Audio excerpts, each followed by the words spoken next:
ما 4 تا ربات داخل زانو داریم. 2 تا ربات جانبی که ربات جانبی داخلی، ربات جانبی خارجی و 2 تا ربات اصلی داخل زانو داریم که بهش ربات‌های صلیبی میگن.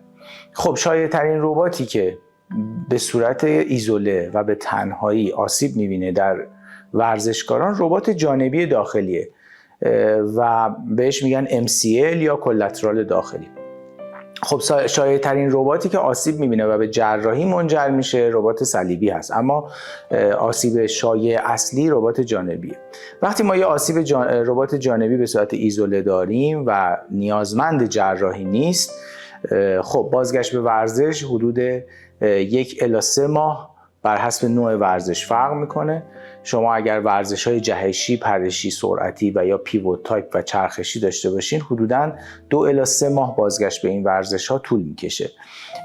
و اما اگر که شما آسیب ربات جانبیتون کاندید جراحی باشه، اصلا بازی متفاوت است. برای اینکه اولندش آسیب به تنهایی ربات جانبی احتمالاً کمه و یعنی اونهایی که به تنهایی نیاز به جراحی دارن، یعنی آسیب‌های جانبی دیگه هم وجود داره، احتمالاً ربات صلیبیش هم آسیب دیده، منیسکش هم آسیب دیده.